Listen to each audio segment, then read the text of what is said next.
I took an athlete where they were kind of running 90 to 95% consistently in a training block, and then ramped that up to 100%, and they could hit their race speeds in training. But after 2 weeks of that, they got slower. And then this was something that had happened a couple of years before at the same time. So there was definitely something going on. And I think in the past, we've always been told speed work should be there all the time in all athletes, and it's a really important stimulus. But if you look a bit deeper, actually, I don't think it's doing what it says on the tin. And actually, if you have a trainer who can consistently apply a very high speed stimulus in training, they fry themselves. It's like, imagine doing 4 to 6 60-meter races in one day. Like, they're going to take weeks to come back off that, and we're doing that on a week-to-week basis. That was physical preparation and track and field coach Ross Jeffs speaking on speed training and individual athletic responses. You're listening to the Just Fly Performance Podcast.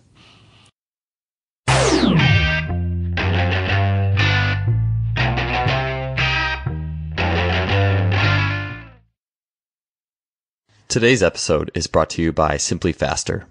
Simplifaster is an online athletic performance technology shop distributing items such as the Freelap timing system, GymAware, K-Box, 1080 Sprint, and the Speed Mat.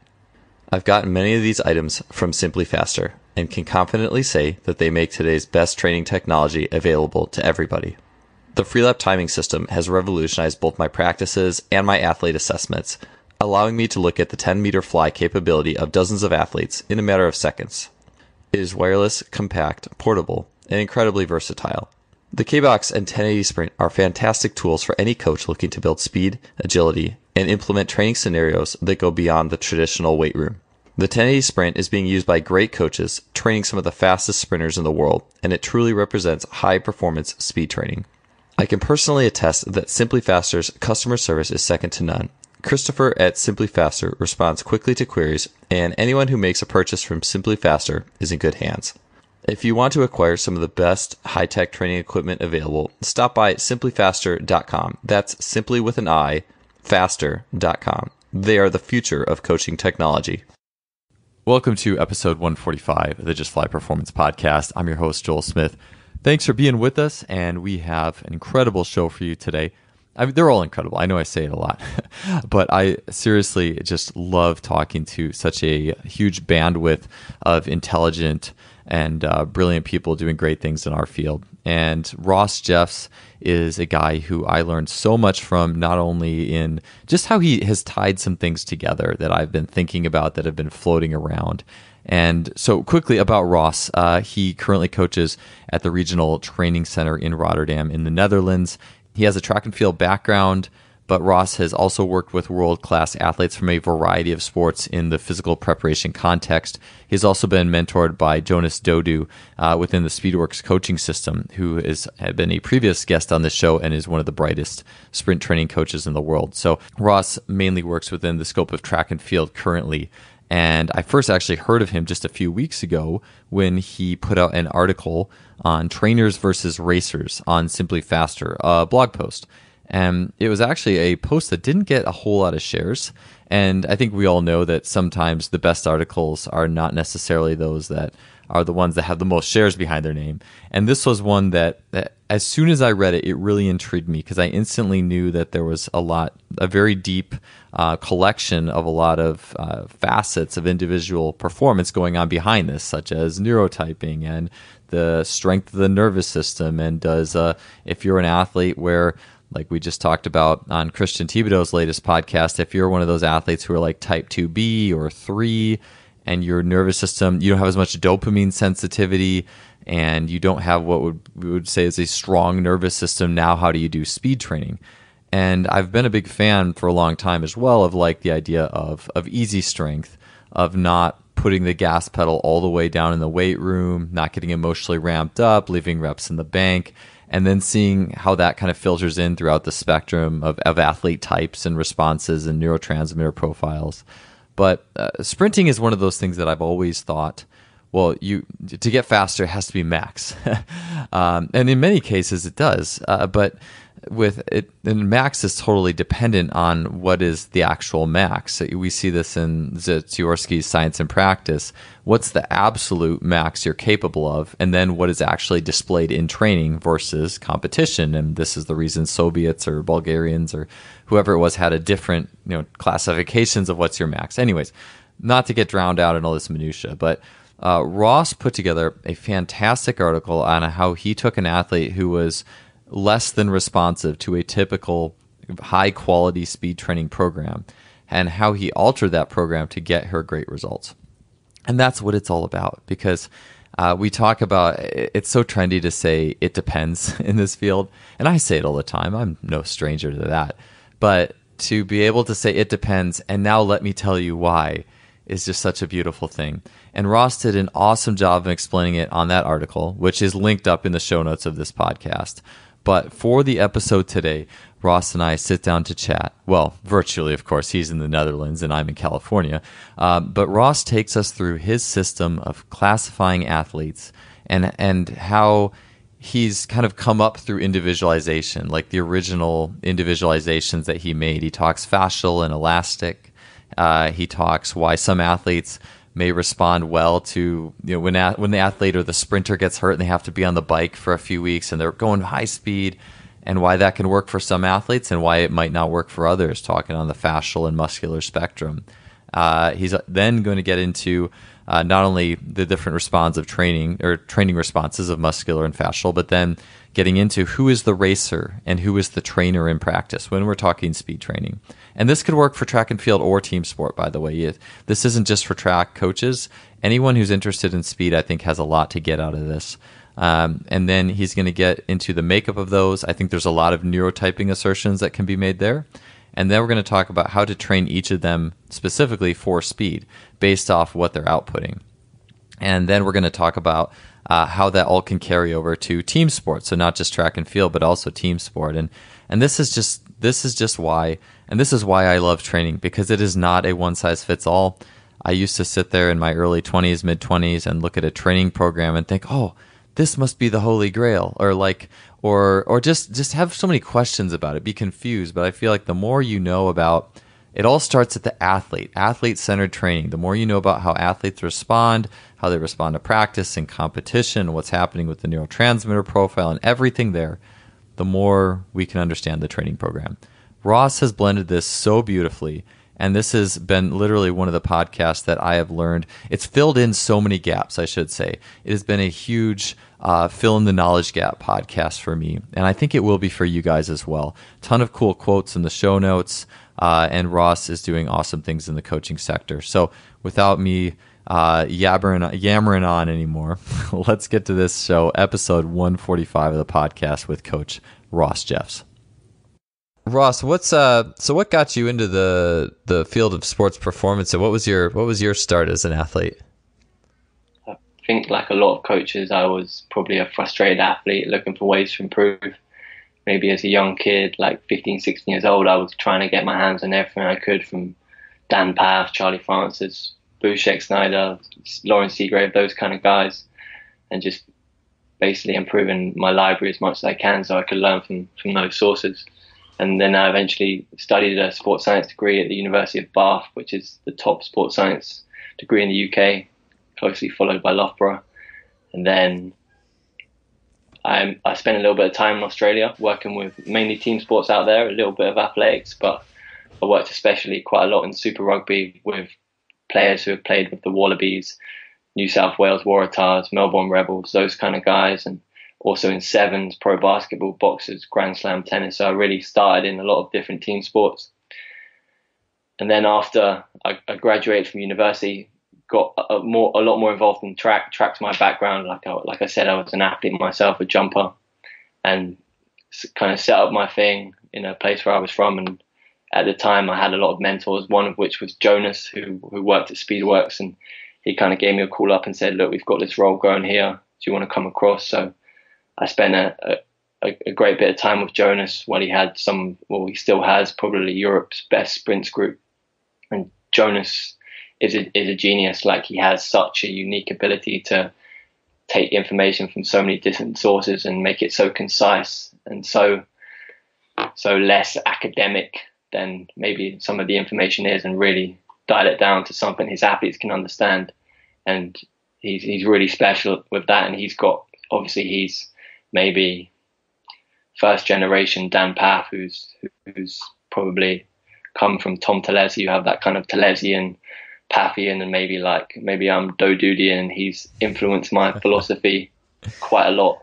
So I kind of took that, and now I'm currently in a role in Holland where I work at a regional training center, working with sprints, jumpers, and hurdlers, and trying to evolve my program on a day-to-day basis. I like Dodoodian. There's like 3 Ds. That's kind of hard. I'll have to ask Jonas if there's a preference. Yeah. I mean, Talesian sounds very like there's not many repeating vowels in there. I have to think about something for that, but I like it. Maybe we can try and get that in the dictionary. Yeah, exactly. Cool. Well, hey, so you were a jumper, obviously near and dear to my heart. What were your events as you were doing that in your athletic years? When I first started, I was a high jumper. I was very good when I was very young. Like, I think I was maybe ranked third in the UK as a 12-year-old, and I think I jumped like 155 as a 12-year-old, which is pretty decent.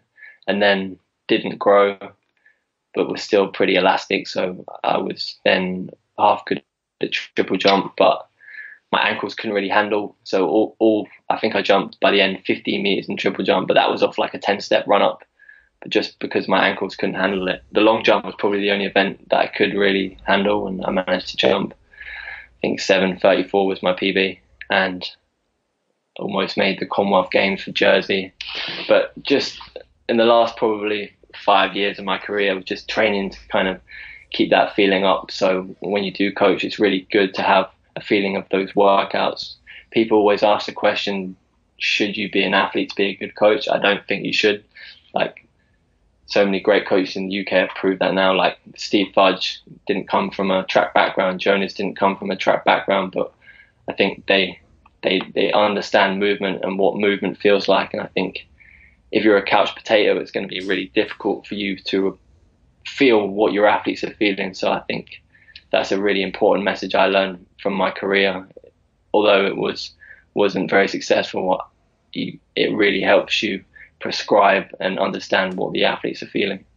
Yeah, well, hey, a 24-foot plus long jump is that would be successful for me. That was much more successful than my long jump. So, but I totally agree in the sense of the feeling that you get from being, if not a track athlete, just an athlete in training and moving and understanding what it's like to be a better mover in context of sport. That's almost what binds all this knowledge, this head knowledge together. All the theories and all that stuff. That's where it all, I feel like, at least as for me especially, that's where it all kind of almost filters into that you as an athlete and helps you to understand things a lot better. So yeah, I see where you're coming from with all that. It's cool stuff. Mm-hmm.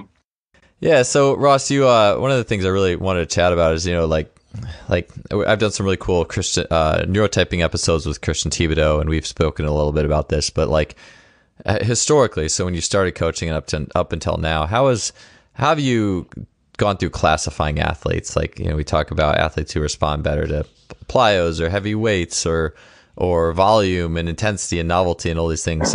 What's your journey been on classifying athletes and how to train them, especially obviously in the sprint and jump and power sector?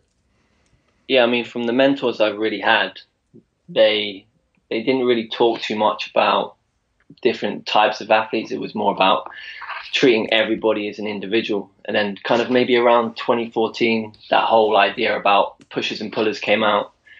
But I struggled a little bit to identify that because, pushers can learn to pull and pullers can learn to push.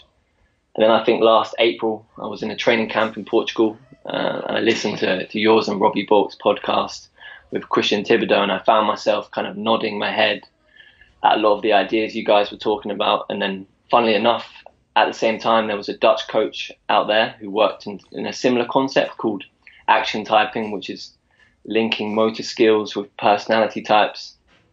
But kind of for every 7 that you go, yeah, that's right, that's exactly what I see, there was 2 or 3 that you go, it doesn't quite fit in that. And I think some coaches have kind of got addicted to the blueprint a little bit too much, and I think you need to think more about those typings as a guide. And where I'm at right now, I think in my mind it's not really boxes, it's more like overlapping circles on a Venn diagram. I think with the personality and neurotransmitting stuff, you've got to be a little bit careful, because the psychosocial profiles are maybe a bit more plastic than the physiological.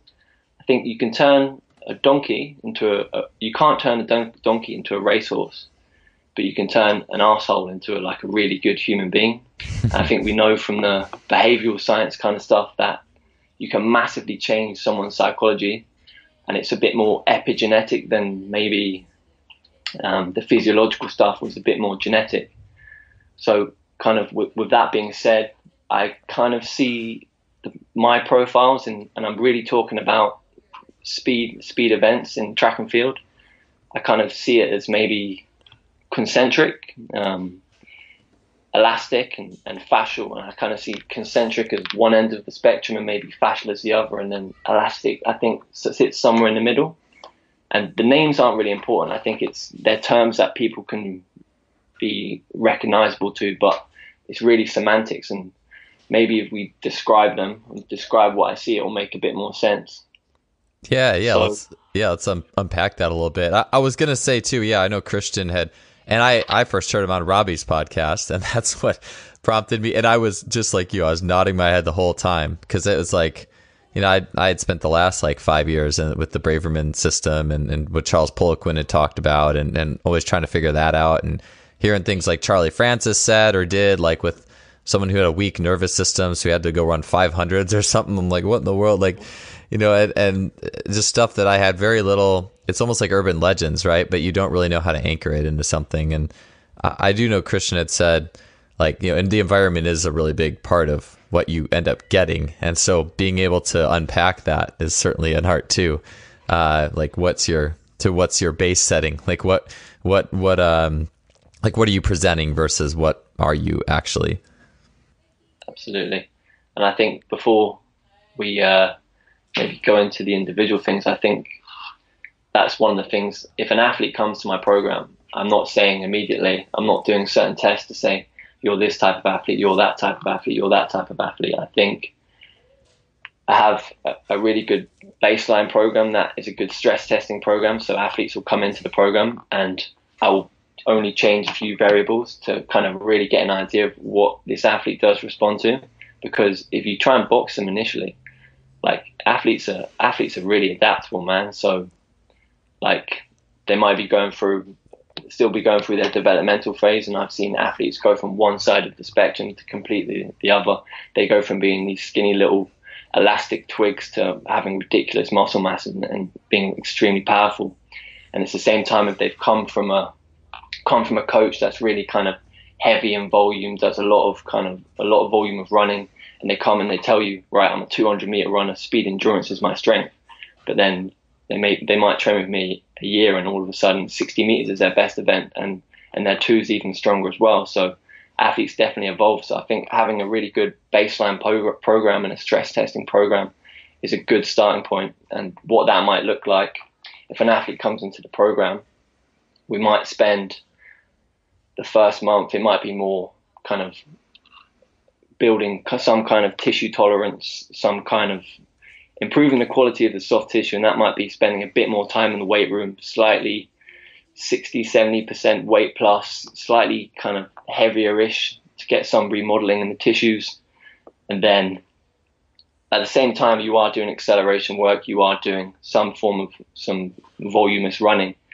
And with these type of groups, you can see pretty quickly how they adapt. So the fast twitch guys, which are on one side of the spectrum, they might come out of a phase like that, and actually they've not done much running, but actually they look pretty good. And you'll get a fascial guy come out of that, and they'll look sloppy, they'll look slow, their ground contacts will look crappy. And then you go, okay, we're starting to get an idea of, does that athlete need good volume of lifting in his program? Probably not. We didn't do any harm, because some way down the road they'll thank me for that having that good quality soft tissue and tissue tolerance. And then maybe in the next block, okay, let's increase the volume of running. So we might do a bit more lactate glycolytic running.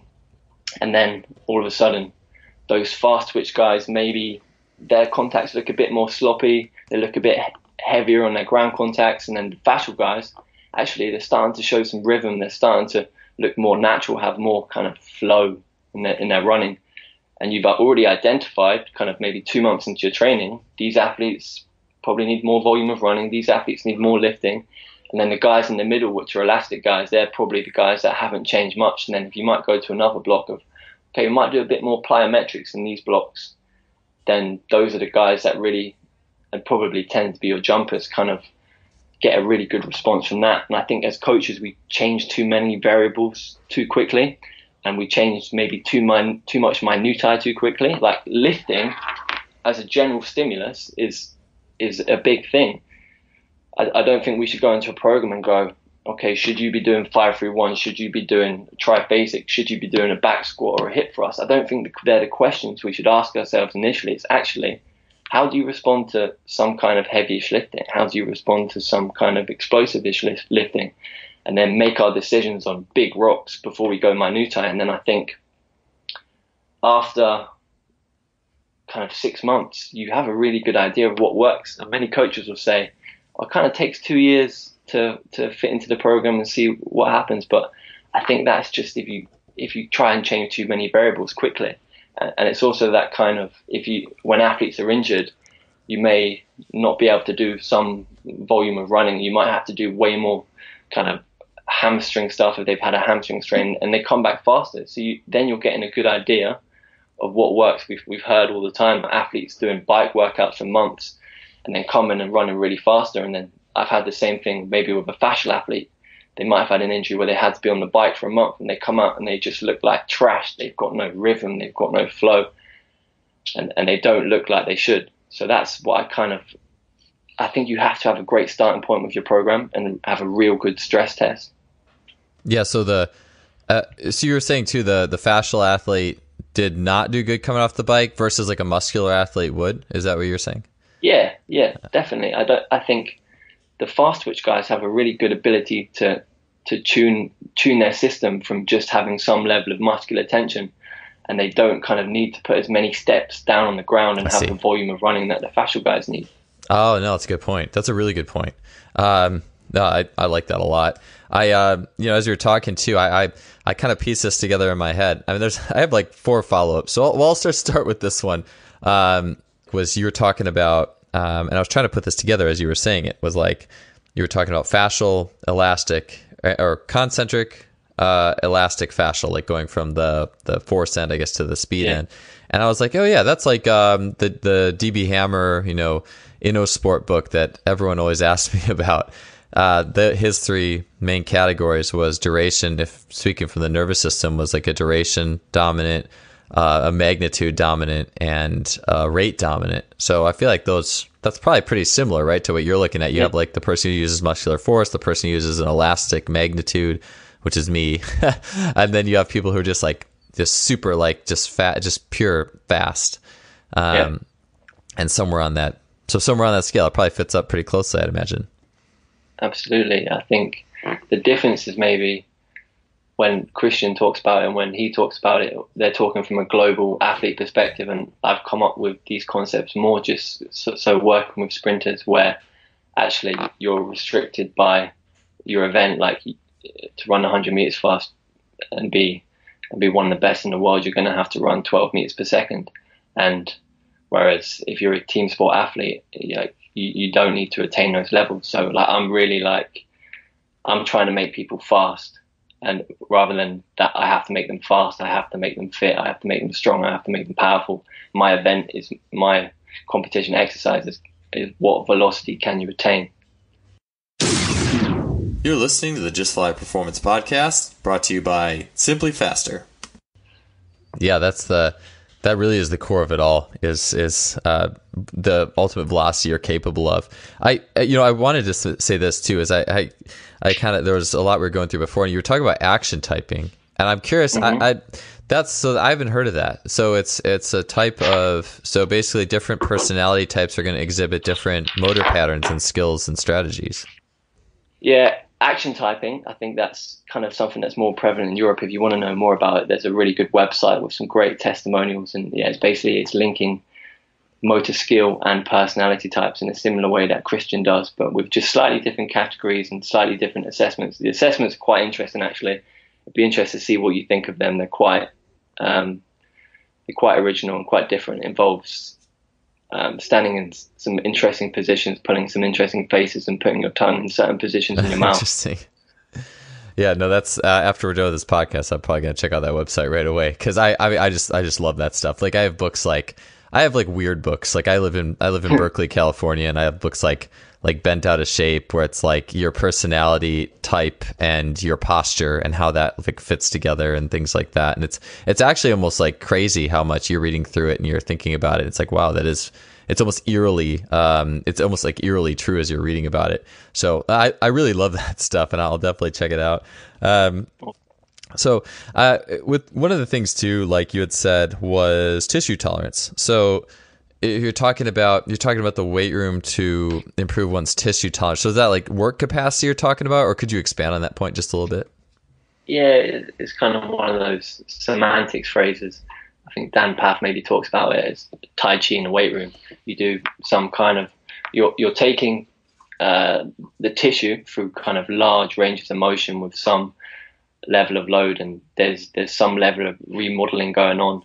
And if you do that for higher reps and high time under tension through some specific exercises, you're going to get a lot of remodeling going on, and it really improves some good quality soft tissue. It's like, imagine the other side of the spectrum where all you do all the time is shitty quarter squats, where your knees are going massively over your toe and you're grinding the shit out of your patella. Like the makeup of the quadricep and the muscles around those joints are going to be really, really gritty, really, really crappy. Whereas if you're squatting with great mechanics and controlling the load through a good time under tension, like that's what effectively the DOMS is going to be the next day. Your muscle is remodeling, and all that's going to be there is good quality soft tissue. It's like going into the shop.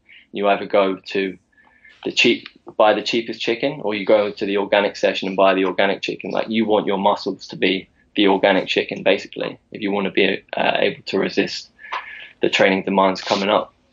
Yeah, no, I know exactly what you're saying. Like, I've had similar experiences with like deep squat cycles. Like, it was more of a novel thing, but it's like almost like there's this power I accessed in like my glutes and hamstrings and posterior chain that I almost didn't know I had the first time I really started going through that. And then and more recently, like the Jay Schrader world of extreme iso lunges, and because that's pure muscle length under load and capacity, and that's actually really changed the way I think about a lot of things, and doing those with high frequency. So no, I'm glad I love that. I love that kind of stuff where we might have a recovery week, or again back to kind of the GPP phase, and doing that kind of like extreme isos or isometrics in a specific position. And any athletes who have kind of niggly hips, like niggly knee areas, ankle areas, you do either some kind of extreme iso, holding it for a significant amount of time, and they come out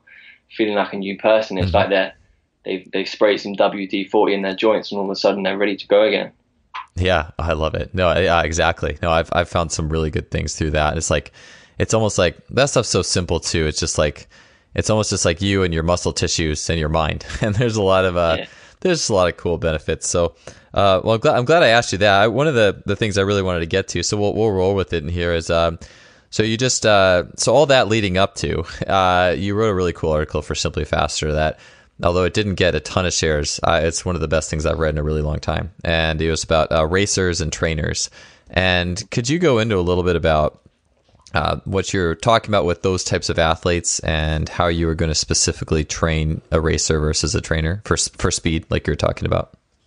Sure. I think the original idea is purely in the context of more so sprinters, but we can definitely try and apply it to other events or sports afterwards. But if you're doing some form of speed work, be it kind of flying 30s, competitive 60-meter reps, whatever it might be, if you ask the athlete to run a maximal effort, you have some athletes that can get very close to or even attain their competition race velocity in training, as long as they are somewhat fresh.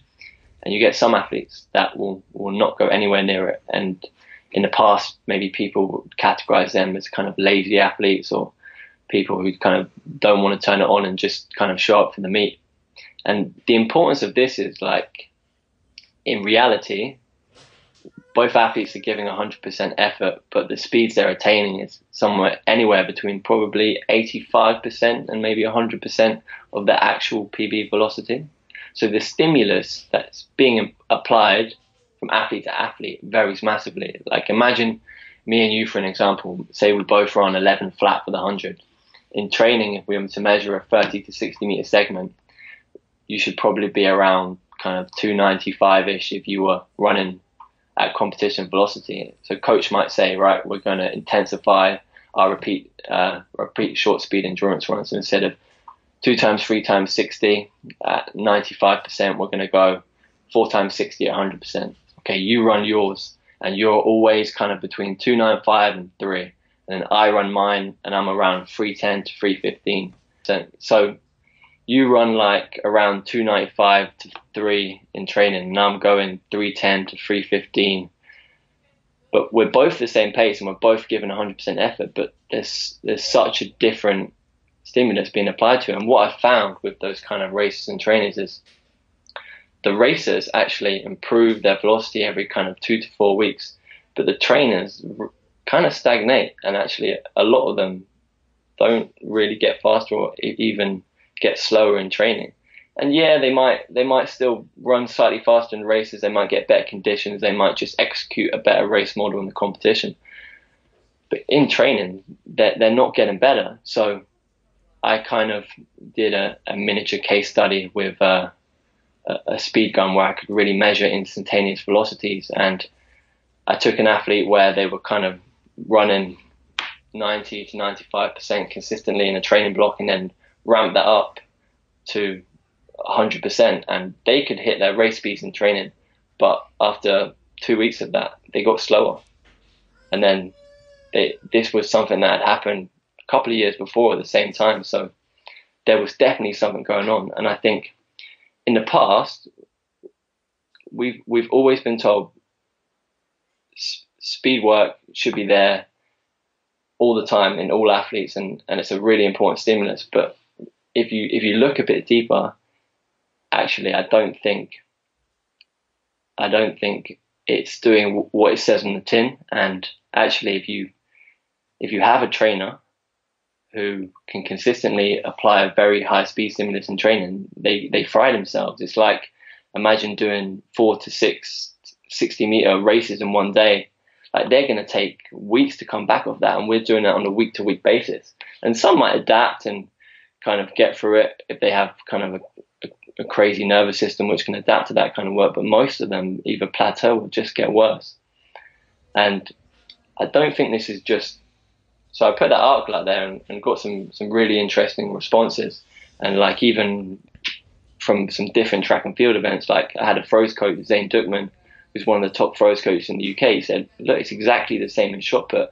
Like, the athletes that ramp it up in training and go throw hell to leather and burn their intensity just fizzle out, and they don't improve as well as the guys that aren't hitting those similar kind of numbers to their competition throwing performance. And maybe if we look around some of the other events, maybe they've got it right. Like, jumpers never jump off a full approach in training.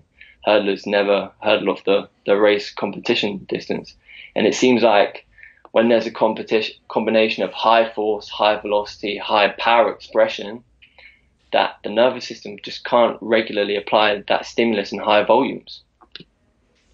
Yeah, I really like what you said about, so the trainer, basically the athlete. And I think of these like, and I don't know if you'd agree, like probably that athlete who's like the 2B, maybe 2A on the neurotyping spectrum, right? Like, or 3, obviously, if that athlete even is in the speed power events. But like, you know, that, and as Christian has talked about, like the peaking, or like the choking and peaking and competition episode we did a little while back, like those are the athletes who can do good at like the low key meet, but then when it's when it's the championship meet and there's a huge like emotional arousal and they're like over the top. That's too much. And I love the idea of the 460s, like 4x60 meters, really common speed training prescription. But yeah, if you're a trainer and you're going to hit what you'd hit in competition, each of those, that's just going to smash you versus, I know I was always like an athlete who really couldn't come close to what I was capable of in competition. Like my best high jump was 7 feet, but the best I ever made in practice was like 6'7", maybe 6'8" or so, like 214 in competition. And then just a little over 2 meters, 201, 203 in practice. And a lot of my high jumpers I trained were like that. So you just take it for granted. But this was before I knew anything about all this stuff. But it's definitely made a lot more sense over the years. So even like, I think you could apply it to anything, right? Like shot put, that athlete probably, like they talk about doing range throws, like where you just have to throw to like, not as far as you can, but just throw to this marker, right? Like how applicable could that be for those events and those athletes where it's each output is of such a higher magnitude? Definitely. Yeah. It made me think too, when you wrote that article, I thought about like easy strength, like with weightlifting, because I'd always put it together, I guess, a little bit with weightlifting. Like you don't want to, like Dan, John, and Pavel, they're, the big thing with easy strength, and not sure what neurotypes they are exactly, but like the idea that you always want to leave reps in the tank. Like if you get too emotionally amped up for any set in the weight room, you kind of end up frying yourself out. You're not going to have as good a day tomorrow, or you could tip that cup of the nervous system. Although I have seen 1A athletes who really do thrive on going a little bit heavier than what easy strength would prescribe, I guess you could say.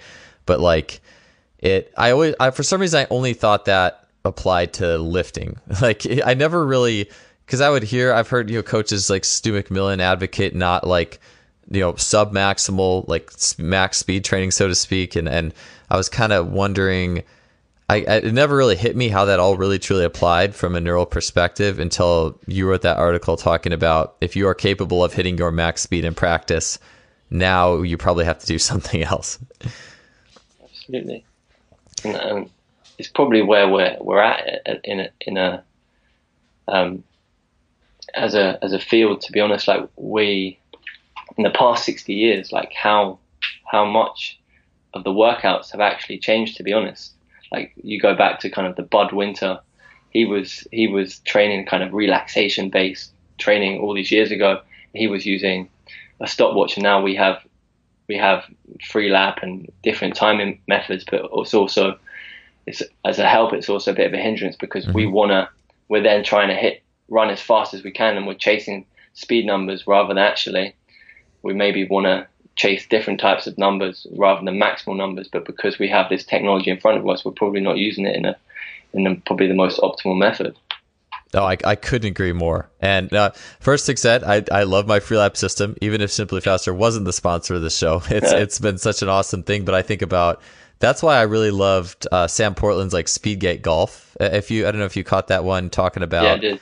Oh my gosh, like so many light bulbs, right? Because if you have a lot of 2As and Bs and it's a team sport too, because track sprinters are, if it's a 100-meter runner, I mean, probably a type 1, probably dopamine sensitive, right? Like, but team sport, you could have anything. And so if you're working, I was like, that's so genius, because now it's like, well, every run is sub-maximal and technical, and the reward, the dopamine reward comes from hitting the guesstimated time, right?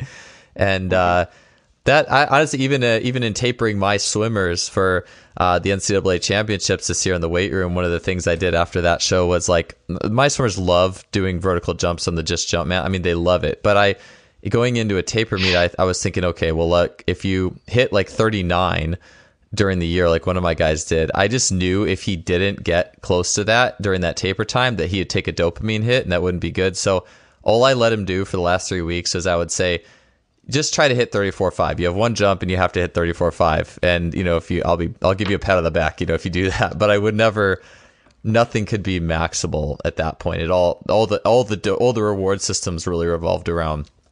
Anyway, I'm rabbit trailing. I just love that show. And so, anyways, I think it just opens up a lot of possibilities to using timing systems when you have those types of athletes and that's going to happen.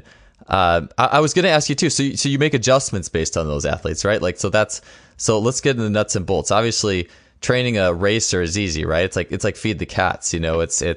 It's high speed. They can handle it. They're going to adapt. They're going to get better. How do you train the guy or girl who's going to get blown up by doing those specific maximal efforts too much? Yeah, I think one point quickly of the races. Yeah, you can throw them in the fire and see how their technical model handles under stress. But also, once in a blue moon, those guys can show up as a trainer. And I've had those guys who usually will be always under their competition performance, but they'll show up and they'll be ready. And you might get carried away and say, "Shit, this guy's ready to go." And then you might do that a couple of weeks, 2-3 weeks back to back, and that just completely fries them for months. And so I've had a couple of athletes who just turned up probably once in the competition phase every year, that they're just ready, and they're ready to go and meet then. So you just have to back off and go, okay, dial it down a bit. So if you do have the racers, if you do have the trainers, I remember reading Charlie Francis's Speed Trap years ago, and he talks about Ben Johnson, who can literally hit on his stopwatch to the 100th or 10th exactly the time that he wants to hit. And you have some of those athletes that are so neurally tuned. If they hit a 295, you go, okay, can we just dial it down to a 3.0 low? And they can hit that. They're so neurally wired that they have the ability to make those micro adjustments. And on the topic of Charlie, he had the concept of intensity limits, where actually I want you to accelerate as hard as you can to 10, 15, 20, 25, 30, and then maintain. And that's a good way to go, okay, where does your athlete hit that kind of 90 to 95% of their velocity?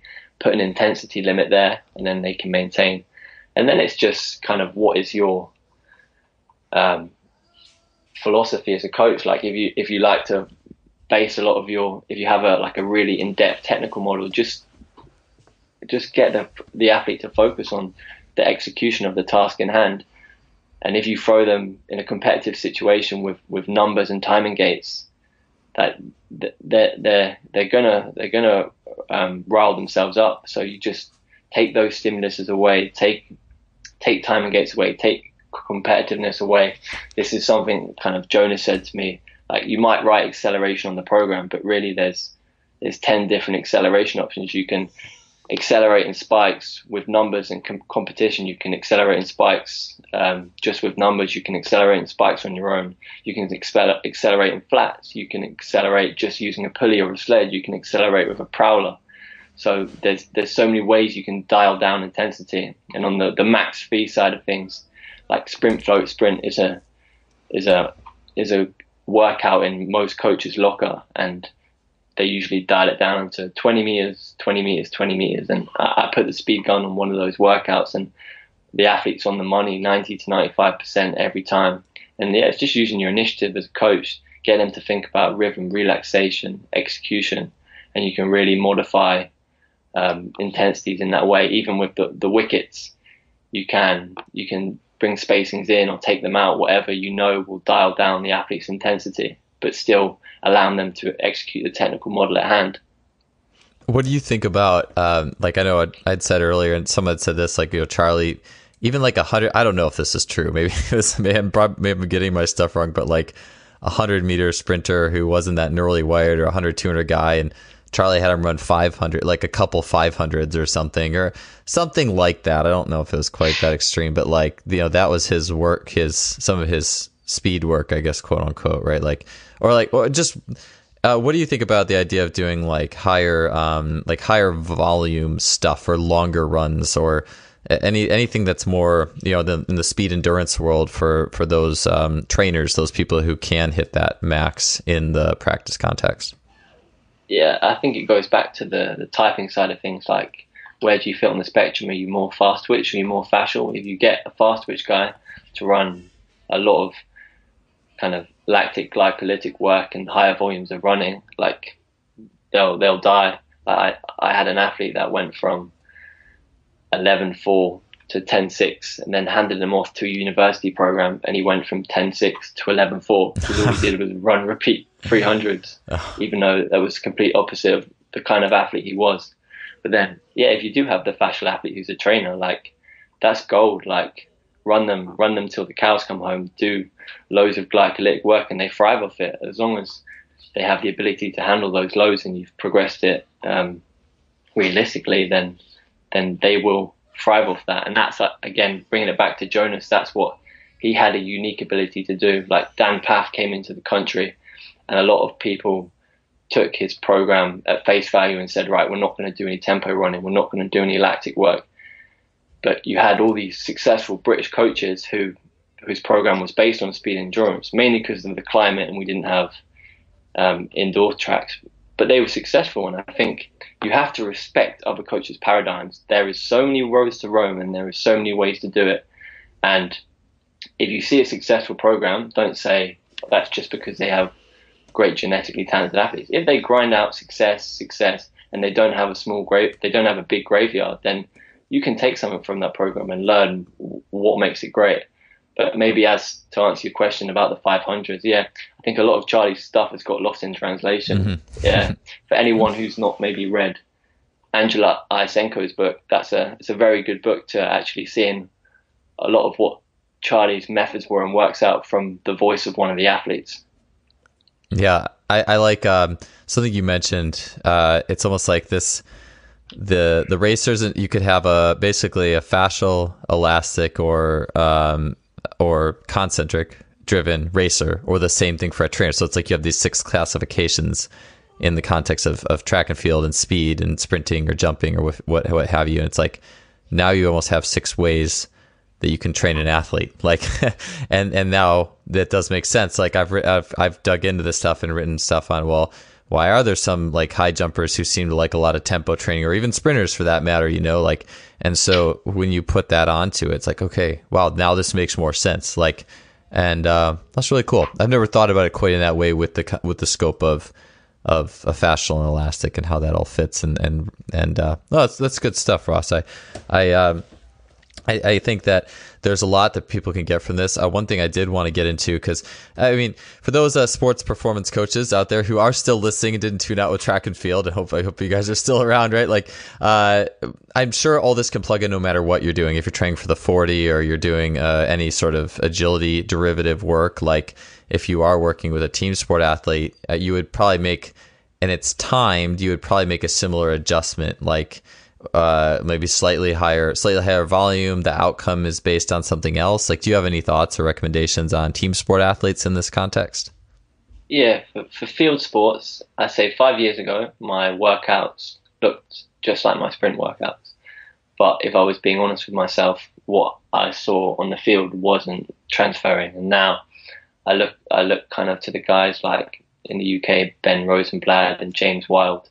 And this is where I think a bit of the Franz Bosch stuff comes in and is relevant, using more of a constraints-based approach and using principles of self-directed learning. So I'll talk about an example in rugby because that's where most of my experience has been in. So we'll always start with the basic technical model. Like, in order to accelerate, you need to understand how to go forward and what that feels like. So you might use a pulley or a sled, and you might teach them the basics of kind of shin angles, trunk angles, what that feels like. And the same with upright mechanics. You have max velocity hurdles. You need to know how to bounce, how to maintain your pelvis in the right position. What does front side running feel like so you don't get injured? And then that's where you have to branch off in the different areas, and you have to be like, okay, there's different layers to this. You can't just understand the basics. You need to have intent for that. And if we go back to sprinters, like, those are the basics. Yeah, you need to know your angles, but really you have to have intent. Can you project your body? Can you be reactive? Can you switch? Can you grow your stride length and frequency on each step? And can you put together a race model? But then for field sport athletes, their race models are infinitive because there's an infinite amount of options. So if we take like a max velocity task, what I might do for a rugby player is say, I might have a linear pattern with also some swerve patterns. I might put some max velocity hurdles down for 5 steps every 5 meters. And I might say, right, every time you go over the hurdle, I want you to lead with your right foot. So they're trying to reorganize their body, still execute the task as fast as possible, and still execute with good mechanics, but they have to make micro reactive decisions based on their external environment. And say, for example, like you need to be able to accelerate on a curve. So we might do a curved acceleration with a sled. So you're still learning to put your steps down in the most efficient angles. But when you come off the corner, like the sled might spin off and it might pull you in a certain direction. And that's where Franz's concept of dissociation between lower and upper body might be more relevant. Like imagine an example in rugby. So you run 40 meters. For the first part of your acceleration, you have to hand off a 20-stone guy. And then you've picked up some velocity, and now you have to swerve past the center and then straighten up. And while you're doing this, you have a ball in your hand and it's a 70-second minute and you're knackered. And if you think doing linear sprints from a 3-point start is going to give you the tools to handle those kind of environments, like you're lying to yourself. So I think maybe if you put this stuff up online, some people would think it's gimmicky, but you're trying to be specific in a non-specific way. And you're trying to create as many different constraints to maximize the team sport player's toolbox as big as possible. Yeah, I totally agree on that. I think that to make things transfer to team sport play, there is a very different set of rules than, I mean, yeah, there's not, I mean, it's nice to get faster, but how much you get out of run a 30 meter better from a 3-point start is very limited at some point for those guys and gals. And so I'm assuming too, like, you know, especially like the Franz Bosch stuff. And I know like on a podcast with Kieran and Flatty was talking about actually being able with GPS and things starting to be able to actually quantify how that stuff could improve and then you can start to see the outcomes of it. But I'm assuming because it's more technical in nature and you're forcing micro adjustments and things, and it's not max velocity per se, in the straight linear sense. Do you think because of the technical nature of it, that kind of absolves a little bit of that? Like if someone was a trainer, right, and you did too much of it, they would overtrain. But since it's technical, again, maybe that mitigates the risk of overtraining. I hope that makes sense. Yeah, it does. And I think you're right. And I think maybe surface comes into it as well. Like you're going to do a lot of that stuff on grass, and they're not going to be able to hit the velocities they hit on a track and spike. So that's also a factor. But yeah, you've probably got to be a little bit careful with your more fast twitch players. Maybe in rugby that might be the forwards, the backs, your wingers who are really kind of wiry, fast twitch guys who can really turn things up. And if you do too much of that stuff, you're going to kill them. Yeah, that's a good thing to think about as well. I'm sure that how much volume can a 1A tolerate versus, you know, like you how much do you have to do to make a change technically, versus how much is good for you before you get that dopamine or the workout hangover. I like that. Christian Thibaudeau calls it the workout hangover. It's good stuff. I feel like there's applications for all this, for any coach and all this stuff, and it's really good. So that's the end of the questions I had for you, Ross, though. But really, man, really good stuff today. I really enjoyed this one. I'm sure I'll probably have some follow-up stuff for you offline at some point, and I am off to check out that action typing website, and I'll point my tongue in different directions and do the test. So I'm excited for that. But anyways, it was great talking to you today, man. Thank you so much. No problem. Cheers, Joel.